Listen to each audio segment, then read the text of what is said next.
Hey guys, Mark here. Welcome back. Just want to touch on a couple little things there. Obviously, I put an intro video out there earlier on this week, and quality was really terrible. I see that now. This one's probably not going to be a whole bunch better.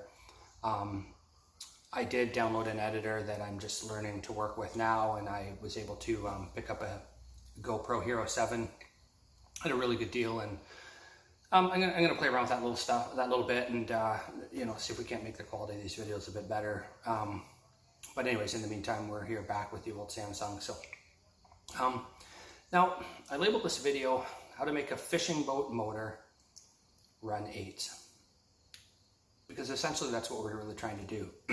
Pro Stock is we use a stock 200 Mercury that they sold 1 million of for fishing and whatnot. Put it in a boat at 1,400 pounds, try and come out and go racing and run 8-second pass. So that's what attracts me to this class, in a sense, the amount of work that's involved in trying to do that. And it's a friend of mine explained it to me that he was super competitive in this class a couple of years ago, and he said it's a giant jigsaw puzzle. There's all these little pieces, and they all need to fit together just right, or it doesn't work. Because again, you're trying to do essentially the impossible. And in testing that we've done this year, we've run across all kinds of problems like this. I mean, you make one change and it changes 4 things, and you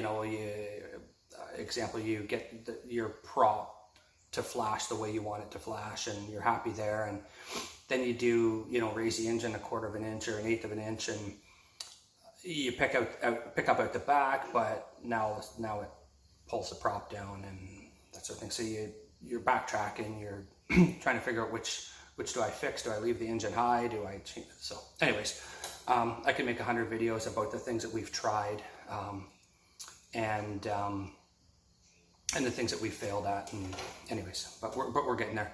But the one thing that I found that we ran into that I thought was super interesting, and the best way that I could kind of break this down to you was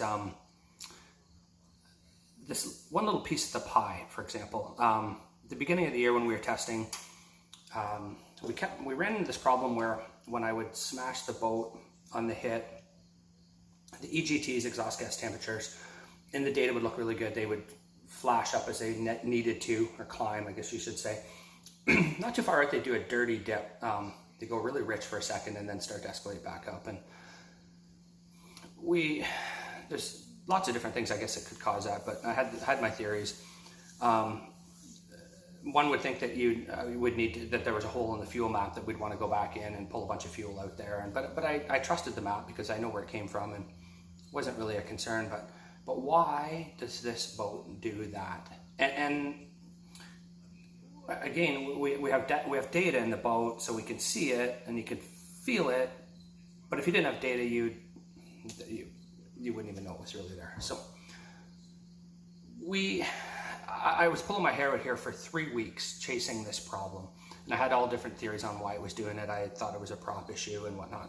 So I woke up one night from a dead sleep. Like, you ever have that where you just wake up and you're like, voila, I got it.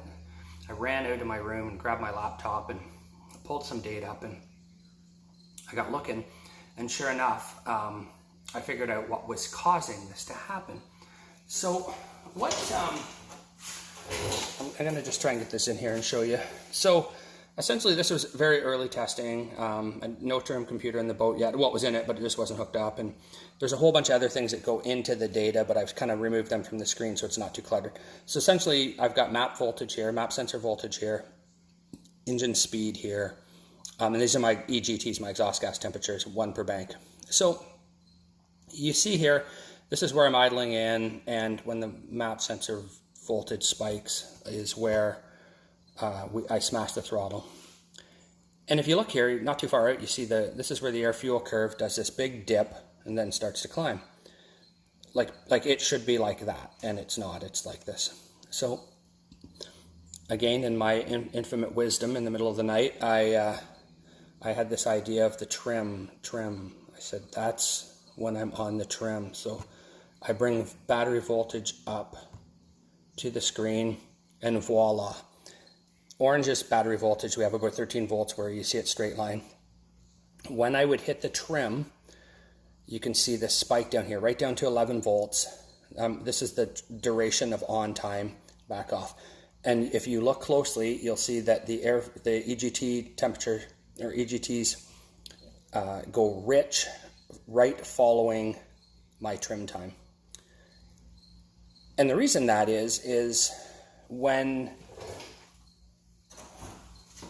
the mercury ECU, I remember a friend of mine explaining to me that the mercury ECU has a failsafe in it that when it sees a loss in voltage, it automatically wants to enrich the fuel mixture so you don't burn stuff up, etc. So trim pump draws an enormous amount of current.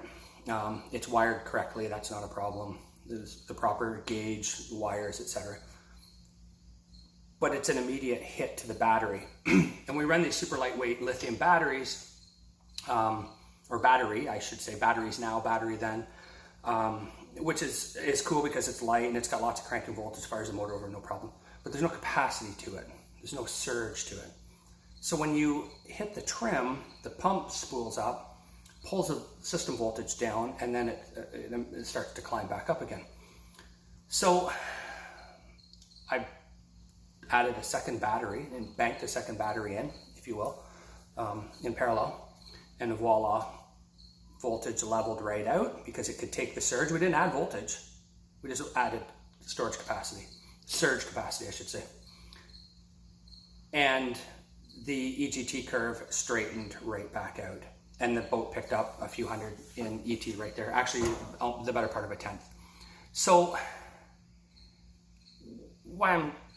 the importance of that really is that that's one tiny little piece of the puzzle, and there's hundreds more that there's no room for any error or anything left left on the table. This class is so ET. What's the word we're looking for? It's determined by perfection, I guess you could say. That's the best way. That anytime we leave anything like that, or if we're not willing to look after those things, we might as well just leave that shit on the trailer and grab a Bud Light and a lawn chair and go watch, because you're not going to go anywhere. So before this, there was more of those. There's been more since, and there's going to be more. But as we start to put these little pieces of the puzzle together, the ET starts to come down. So I guess basically where I'm going with this is that you need to have the data, or access to the data. You need to sit down with it. You need to go through it, assess it, learn what it means, understand it, but make the changes that it calls for, because it doesn't lie. It's truth serum. And it's I call it the heartbreaker, because I'll tell you what, you leave. You can leave after a run thinking, man, that boat was flying, and then you pull it up and you go, wow, it wasn't, and things are turd. So anyways, I just thought that was kind of interesting, that you guys might think that was kind of cool. So I'm gonna try and put some more stuff like this together, and hoping to get my data logger back here this week. I had to send it away to AIM for some updates and that sort of thing, get it back in the boat and go out and make some more hits. Try some cool shit, and hopefully that maybe I'll get some video of the boat in the water and doing some testing and that sort of stuff. So anyways, thanks guys for coming by. Again, hopefully the quality of these videos get a bit better. Hit that like button, and thanks again. Bye.